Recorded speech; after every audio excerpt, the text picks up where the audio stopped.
Fala meus brothers e minhas sisters, como que vocês estão? No vídeo de hoje a gente vai falar sobre fundos imobiliários de tijolo e de papéis. Será que é o momento de vender fundos imobiliários de papéis e migrar para os fundos imobiliários de tijolo? Pelo fato da Selic talvez já ter chegado ali no seu topo, tá?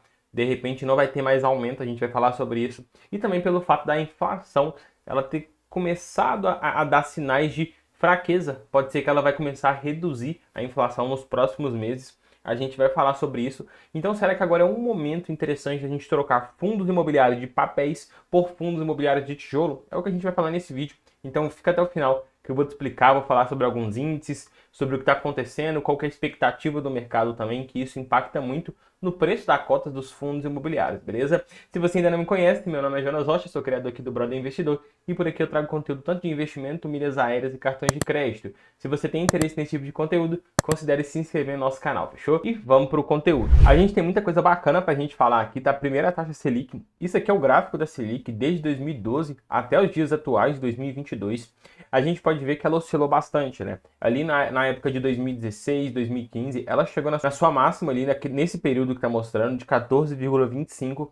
A gente depois disso desceu, teve uma longa queda aí de anos, tá? Até chegar em 2%. E agora a gente teve uma alta até chegar em 13,75%, que é o que está atualmente, tá? Esse aumento ele aconteceu, tá? Por conta de inflação, para poder segurar a inflação que está em 2 dígitos. Então o Copom teve que ali apertar a mão um pouco mais na taxa Selic e subir ela, tá? Você pode ver que o aumento aí foi bem rápido.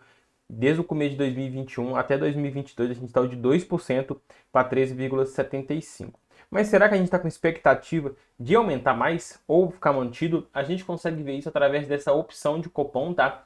Que é aqui no site da B3 que a gente consegue enxergar. E as expectativas do mercado para a próxima reunião do Copom, que seria dia 20 e 21 de setembro de 2022, eles têm uma expectativa de manutenção, ou seja, manter a nossa taxa, tá? Aproximadamente ali 77% das pessoas estão nessa faixa aqui de manutenção, ou seja, considerando que não vai ter aumento, eles vão manter em 13,75% a nossa taxa Selic.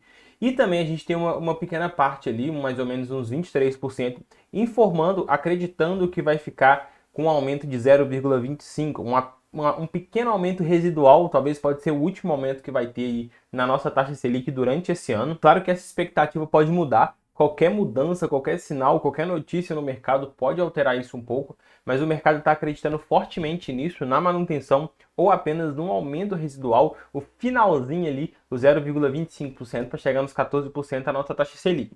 Por que o mercado está acreditando nessa manutenção da taxa Selic? Por conta do nosso IPCA. Olha essa notícia aqui que saiu no Infomoney. IPCA de julho, ou seja, mês passado, tem deflação de 0,68%, menor taxa desde o início da série histórica em 1980. Então, para vocês entenderem, a gente não teve nem inflação, a gente teve deflação, a gente teve contração ali no preço médio dos produtos que compõem a cesta e o IPCA, tá? Então, é importante a gente entender que essa deflação, o mercado às vezes nem esperava uma deflação. Claro que o combustível aqui está até mostrando, impactou muito porque ele caiu bastante, isso impacta muito o nosso ali, nosso IPCA, mas a gente não teve aumento, a gente teve uma recuo da inflação que se chama deflação. Tanto que a gente pode ver aqui no site do IBGE, né, que tem o IPCA, que o IPCA é calculado pelo IBGE, o IPCA acumulado nos últimos 12 meses está de 10,07%, então já começou a cair, de repente, dependendo como for o próximo mês ali da inflação, quando eles foram soltar referente a agosto,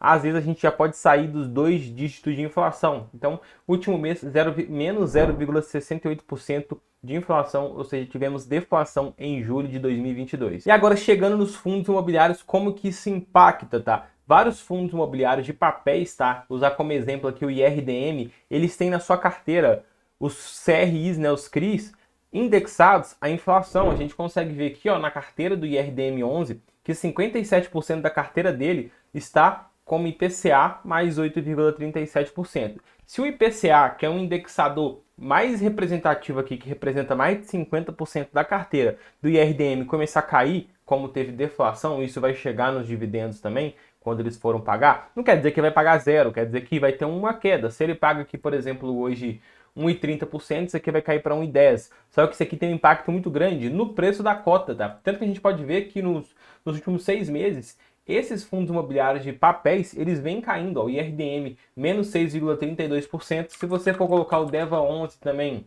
os últimos 6 meses, caiu 4%.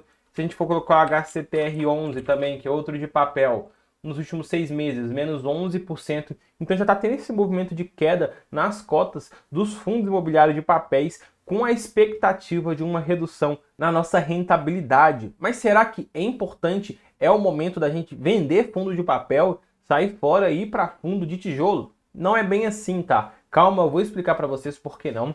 Mas já falando em contrapartida dos fundos de tijolo, o mercado já começou a migrar um pouco para eles, porque estavam bem isolados, deixados de lado, bem descontados, ótimas oportunidades.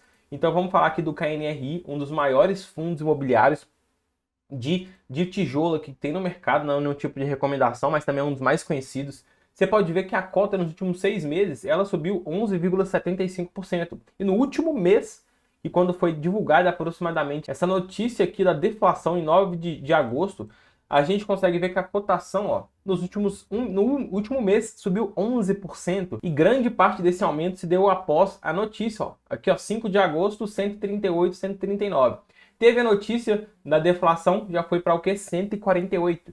Aumentou em R$10 após as notícias de deflação. Então o mercado, pensou o seguinte: fundo imobiliário de papel vai pagar menos, vou para fundo de tijolo.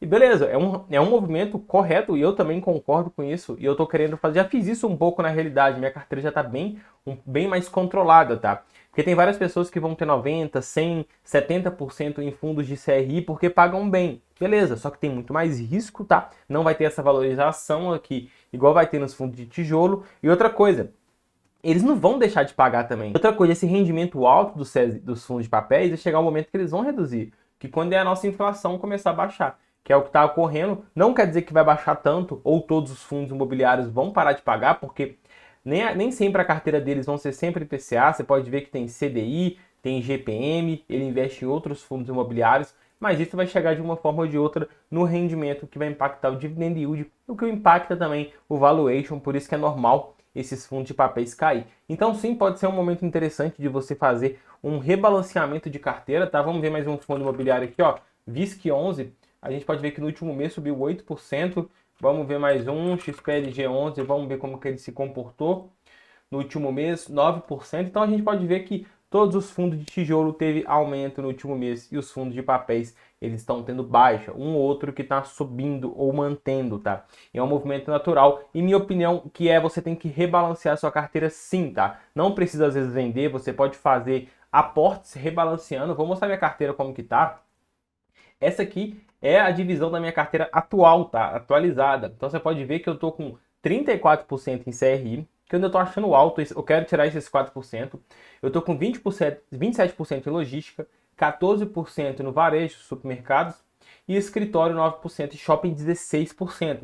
O que eu quero aqui, ó, é baixar isso aqui para 30 e aí subir um pouco o escritório. Estou pensando em avaliar, em colocar um outro fundo aí de tijolo, mais focado ali em lajes corporativas na minha carteira. Ainda vou estudar, eu posso até falar com vocês futuramente. Eu não mostro muito a minha carteira aqui, até porque eu não estou fazendo aportes. Meu foco atualmente está sendo mais focar em empreender, ganhar grana, tá? Então deu uma pausa nos aportes, mas tem os dividendos que eu posso ir trabalhando com ele e reaplicando, tá?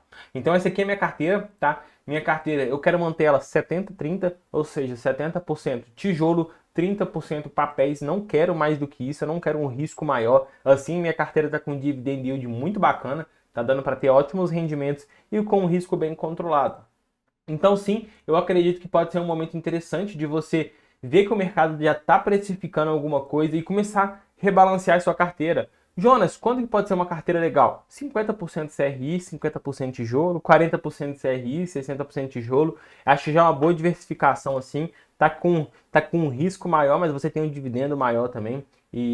Mas com expectativas de talvez pagar um pouco menos. Então por isso que você tem que pensar, tá? Porque a nossa taxa CDI está chegando no fim da alta. A nossa IPCA está começando a controlar, tá? Então pode ser um momento interessante de você dar uma reequilibrada na sua carteira, beleza? Então é isso. Se você ficou com alguma dúvida, joga nos comentários que eu te ajudo. Tamo junto, até o próximo vídeo. Valeu!